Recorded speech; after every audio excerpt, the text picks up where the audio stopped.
I know that we can. I know darn well we can work it out. Oh, yes, we can. I know we can. Yes, we can. Oh, why can't we if we want to? Yes, we can. I know we can make it work. Thank you for joining me. I'm Pastor Sherman D.Manning. Thank you for allowing us to come into your homes, your automobiles, whatever platform we are on. Backed by popular demand, my guest today is Brian Ulf. He is the president and CEO of Strong House Realty, among many, many other things. I would normally start the show off by saying, tell me who you are. But Mr. Brian Ulf, welcome to the show. I'd like for you to tell me who you were back before you became the man that you are now, when you were using drugs and alcohol and things of that nature. Tell me who you were then. Well, Pastor Manning, thank you for having me again. I got a lot of great feedback from our first time together, and I'm thrilled to be back. Who I was, I was a kid that I thought was normal growing up, but I didn't realize that normal wasn't a kid that had a bottle of Bacardi in his locker in the 7th grade, or normal was a kid that drank through high school, did pot through high school, but the reality was I was functioning at all these things. I was all-league football, basketball, baseball. I had a job. I was getting pretty good grades. And I just was doing what I was doing. I got through college, and I was the Budweiser campus rep for USC, which turned into me being the Budweiser sales rep for all of Los Angeles, which had me from Skid Row to Dodger Stadium, which was the largest draft account in the world. Mm-hmm. My problem is, as the longer I drank, the more I became a progressive person that drank. And I had a grand mal seizure in front of 80 people at the company that I was working for. What year was that? That was June 6, 1996, inside of a Catholic church that our company had rented for a seminar. Mm-hmm. And if God doesn't tell you that you got a problem by having a seizure, he did it to me in a church, and it happened to be on June 6, 96, which was 666. So I got a quick message. If I may, what kind of seminar were you having? I was with 80 people from my company that I was working for in the real estate business, mm-hmm. A top 3 company in the country. Okay. Unfortunately, when I had a grand mal seizure, I realized that maybe I did have a bad alcohol problem. And from that moment on, I went in and I joined AA. And in doing so, being in self-help support groups like AA really changed my life. Mm-hmm. But it was difficult for me to get started in that, because when all this happened, I was I kind of lost my family. I lost my kids. They were 8, and 11. Mm-hmm. It was very difficult to go through a divorce. And I moved into a hotel room. Mm-hmm. And the problem with the hotel room is, here I am by myself, which a lot of people are in these hotels and in the permanent supportive housing or in the hotel model of homelessness, that, I was isolated. And so when you're isolated, you sit there on the pillow and your committee talks to you. And it was all about worry, fear, doubt, anxiety, upset. And I really didn't know what I was going to do. And it wasn't until I got out of that room and into a self-help support group, and I went to AA at the YMCA in downtown LA. Funny that I'm now on the board of the parent company of all the YMCAs in LA. And it's just changed my life. When I got sober, I didn't realize how recovery was going to play such an important role. I mean, I was known and well known for being a successful real estate broker, but all of a sudden, because I had that grand mal seizure and everybody knew that I had a drinking problem, I wasn't allowed, Pastor Manning, to be anonymous. Mm-hmm. Alcoholics Anonymous. Everybody knew I was that way, and so I couldn't dodge that. Mm-hmm. And because of that, the silver lining in that was, the longer I would stay sober, mm-hmm. The more people would come to me and say, "Hey, you've been sober for like 2 or 3 years, and can you help my dad? Can you help my mom? Can you help my kid?" Mm-hmm. And oh, but for the grace of God, I'm now 20 years sober, and my life changed because I fully got into participating in helping the people that still suffered, which is part of our 12 steps of Alcoholics Anonymous. Having had an awakening of a result of the steps, you take the message to the alcoholic that still suffers. So I had a real estate background, and now I got a recovery background. And through that, what I was before is not what I am today. Today, really do a lot of work, and the majority of it is in the nonprofit world. And I'm the president and board chair of an organization called SHARE, Self-Help and Recovery Exchange. And like I said, I'm also on the board of the Y. I was on the board of the Weingart Center Foundation, the Weingart Center Association, which was the largest homeless shelter in downtown LA. I was, various others that were all recovery-based programs. Now, for those of you watching, if you have not seen my first podcast with Brian Ulf, those of you listening, Brian ULF, go back and look at that video so this will make sense to you a little bit more. So in our show before, which I've gotten very positive feedback from also, and make sure that you tell everybody to watch the podcast, not only on YouTube, but on Spotify, Apple Music. We were just picked up by iHeartRadio on yesterday, so I want everyone to watch these videos. But what I want to drill down on now, Mr. Ulf, is the homelessness epidemic in Los Angeles, because in my view, LA is not only the city of angels, but it is the homeless capital of the world. As an expert who deals with this, I'd like for you to do two things for me. Tell me a little bit more about SHARE, your program, and number two, what do you think the fix is? Because I'm on Skid Row every day, and I will admit that the more I'm there, the more frustrated I become. And fortunately, that frustration, the sister to that for me is passion, and passionate also. So it doesn't make me want to quit or give up, but sometimes it seems like there's no end in sight. When you're outside, Union Rescue Mission at 10 o'clock at night, and there are hundreds inside sleeping, but there are even more outside in tents. When you set up a tent outside the shelter, that is a problem. So as you tell me more about shares, tell me in your view, what do you think the solution is to the homelessness capital of the world?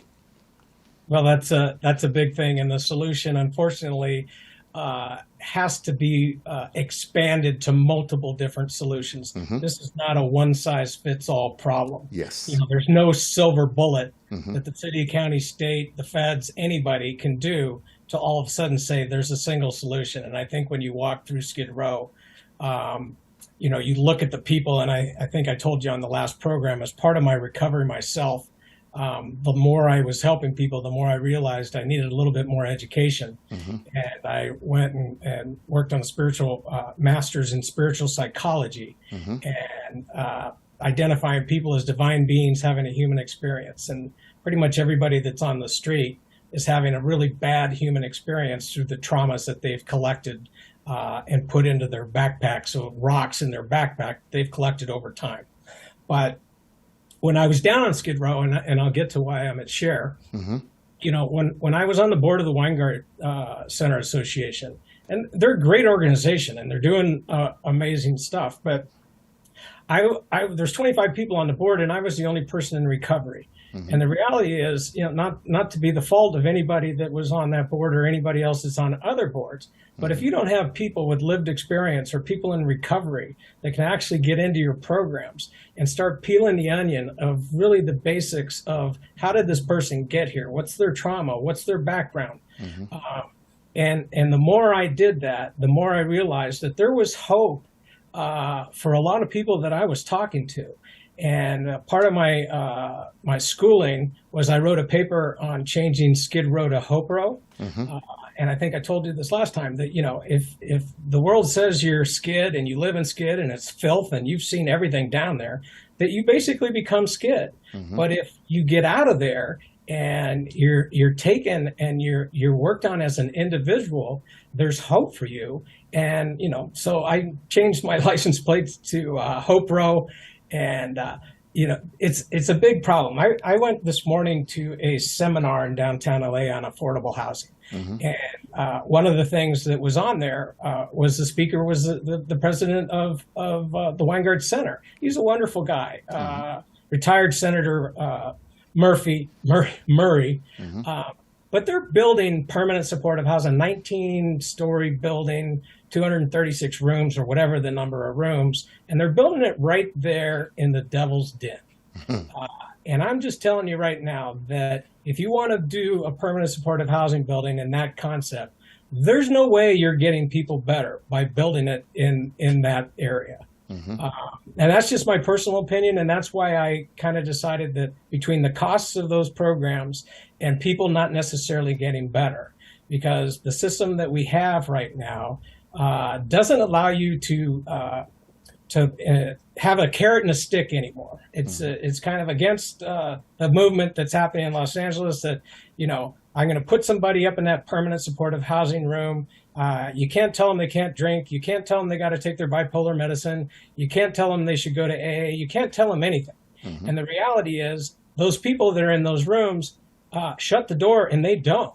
And they're isolated in these rooms, and their only outlet is to come downstairs and walk out onto that street.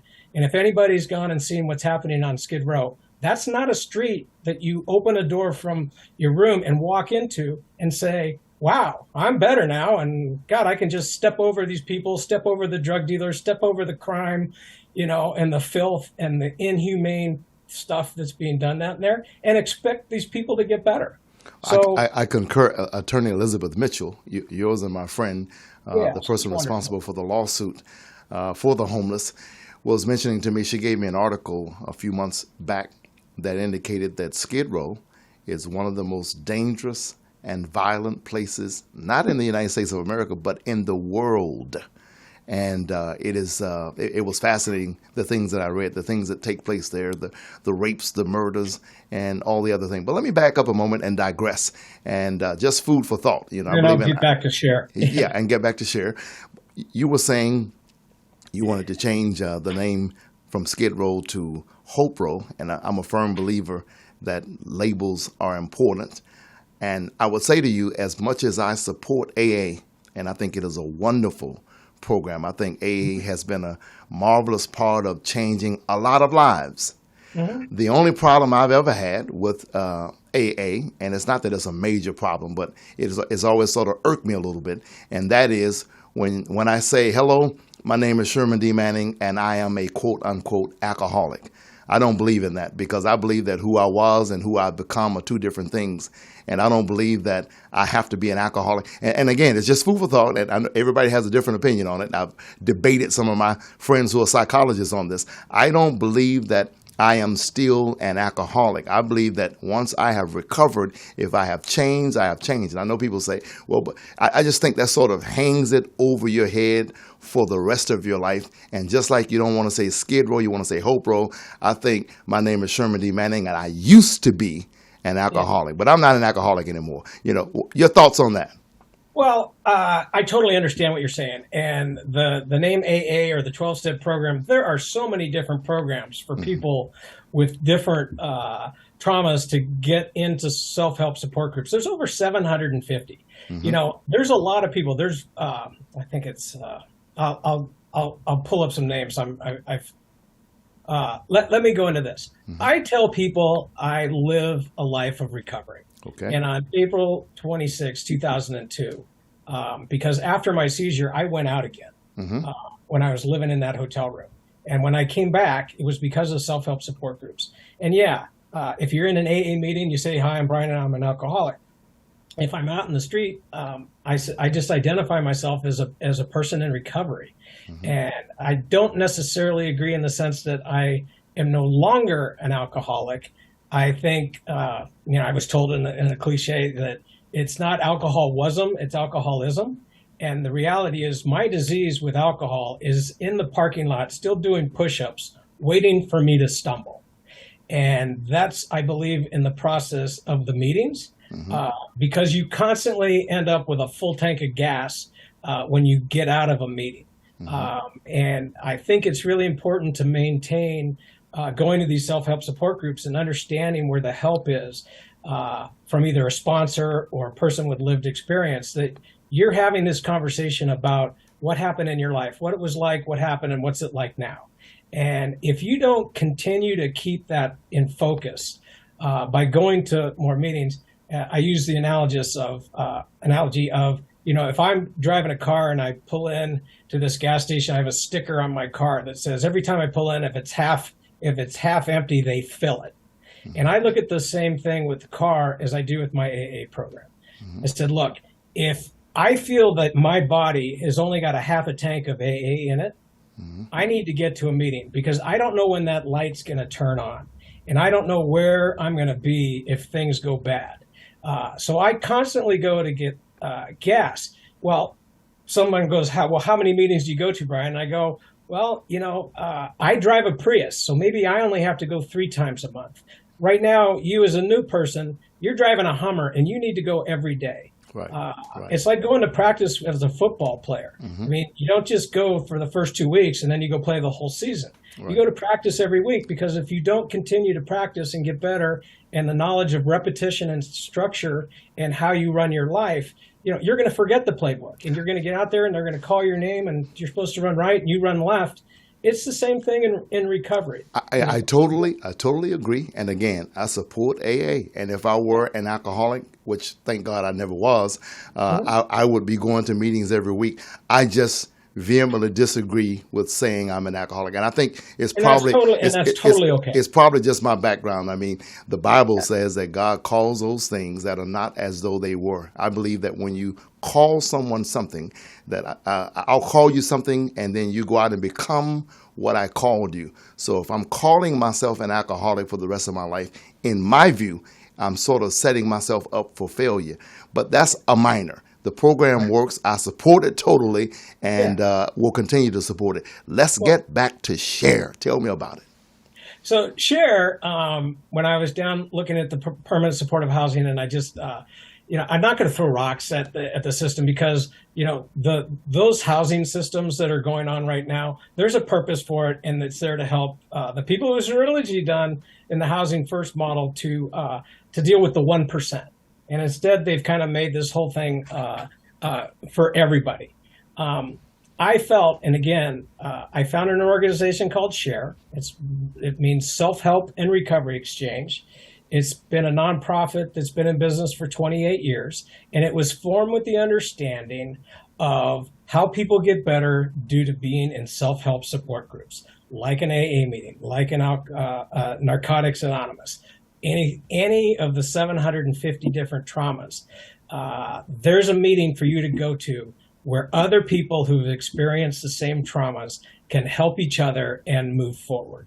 All of a sudden, during these self-help support group meetings, there were people that were homeless. And so the idea came from our founder, Ruth Holman, who's a wonderful lady that has had so much lived experience in her life. She said, okay, well, if we can provide housing for you, we'll just bring the self-help support group meetings to you by bringing in lived experience. Ruth, how do you spell her last name? Ruth Holman, Hollman. Okay, continue. She's the founder of Share. Mm-hmm. And she's a wonderful woman with incredible knowledge on what it is and how you deal with self-help support groups, to the tune where after forming this business, we give 12,000 referrals to different people that call in as to what self-help support group. If you don't believe in AA, there's other programs besides AA. There's Voices of Recovery that just say like what I said. Hi, I'm Brian. I live a life in recovery. You don't have to identify. There's still the stigma of saying you're an AA or you're the guy that goes to the basement of the church and drinks coffee and smokes cigarettes. All of those things have to change, because you have to believe in programs that work for whoever decides to go to them. And that's no judgment for me. There's not a meeting that I go to, that I don't try to get one thing from it.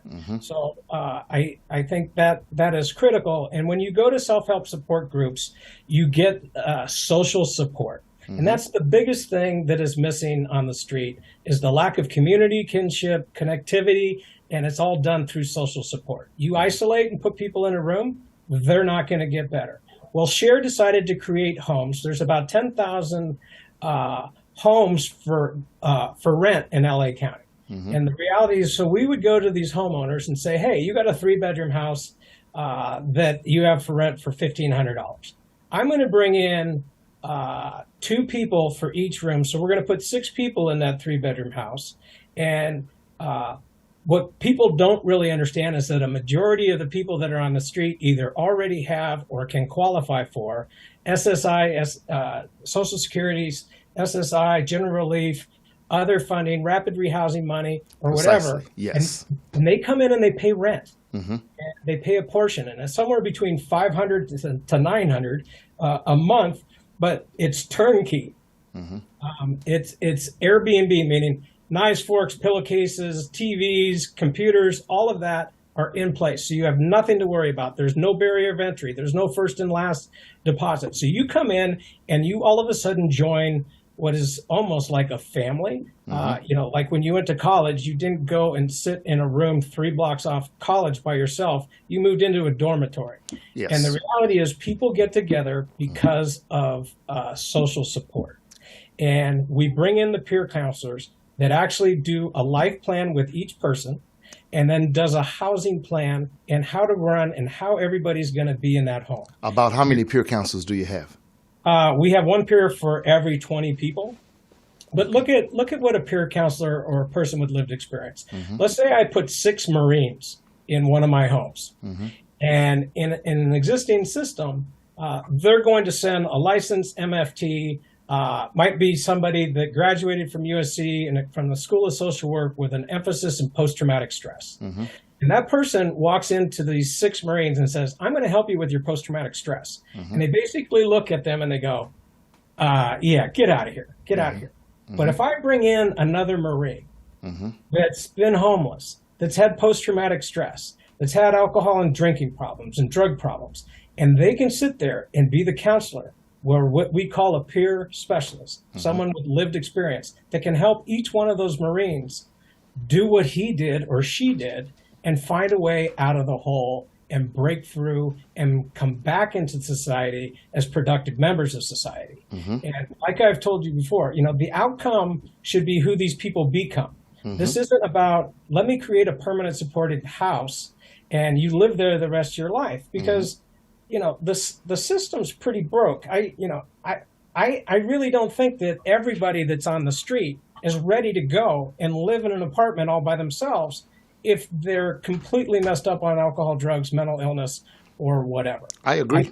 I think the system has, and the policy and the politicians have to start to make some tough decisions. And the tough decisions is, carrot and stick, or, taking somebody into receivership so they can actually help them help themselves, where they can actually take somebody and put them someplace that will have all these services, and that they will actually get engaged and participate in the services, versus saying, hey, this group's in charge of the housing, we've delivered that, and this group's in charge of recovery and all the wraparound services. But everybody kind of knows that since the wraparound services are volunteer, they don't necessarily get done. I was on a call with a person that's on the LASA board, and I was trying to get him to promote shares concept, because we don't get a lot of funding because we're not doing the same things this other group is. It's like the existing system, they call it the homeless industrial complex. It's like a big aircraft carrier. That aircraft carrier doesn't make many changes. There's a system, they've created sound bites, talking points, and all that makes it sound, when the average person on the street is listening, like, oh my God, let's trust that person, let's trust the providers, let's trust everybody. The problem is they're not necessarily getting better. I think I told you on the show last time that in the share model, only 4% of our people after 2 years get back into homelessness. And I said the existing system, based on the statistics that we had, said 26% of the people in the existing system return to homelessness, which is a huge part. Right. But there was a guy on the LASA board that said, yeah, Brian, you're wrong on that. The number's closer to 46% that are in the system that go out the back door. And so that's something that's broken.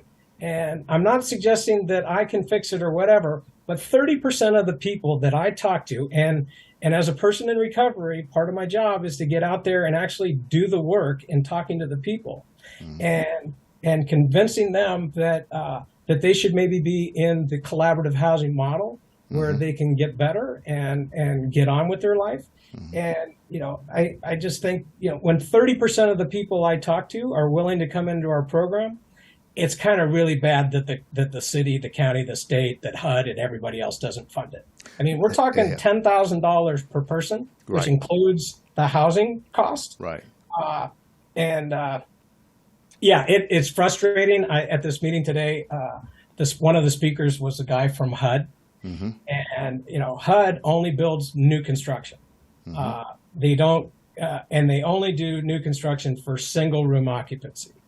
So they don't believe in the model of collaborative housing or shared housing, because the policies today in the government is everybody deserves their own place, and they have to have their own room, they have to have tenant rights, they have to have all these other rules and conditions. But that's not necessarily getting everybody better. And I think the world and especially the politicians and the people that are making policy that aren't people in recovery or whatever need to maybe listen and understand that people are getting better in the system that I'm talking about. So I think if they just pivot and open their eyes to some other stuff that's really working. How many employees do you have with Share? We have about 60. And how many volunteers? We thousands. Thousands. Okay. Yeah. I mean, again, we have I think like 1,100 meetings. I mean, just a huge amount of meetings in our building.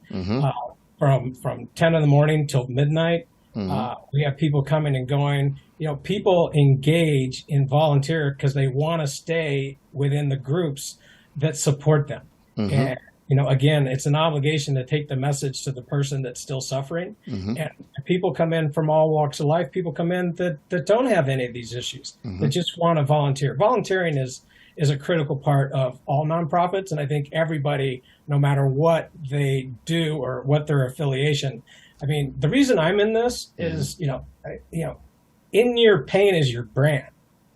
And, my brand is real estate and recovery. I didn't want it to be, and I would have much rather had a different thing. But now that I'm there, that's kind of what my fingerprints had me be doing for the rest of my life.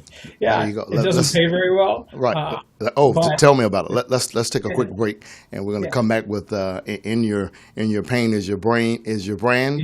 I was talking last week in one of my messages at my church, and I was talking about your power is actually born out of your pain. And so I totally agree with that. I want to clarify one. You're the expert in your own pain. Absolutely. And so if you're the expert in it, you can then take it and teach it to somebody else. There you go. We're going to come back in a moment. I want to clarify one thing because I don't want emails coming from someone who misunderstood what I said. First and foremost, I support AA.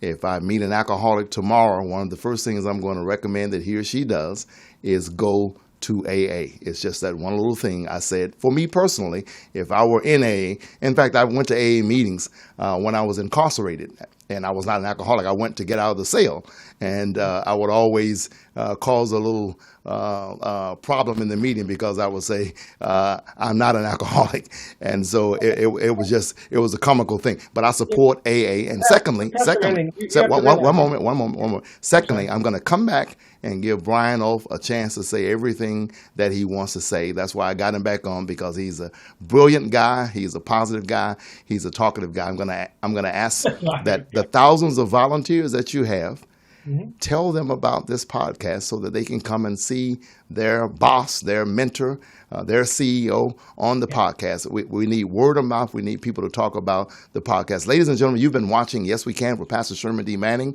My guest today has been the famous Brian Ulf, a great man. I wouldn't have him here if he wasn't great in his own rights. Remember that you can make a difference in your community. We can do it together.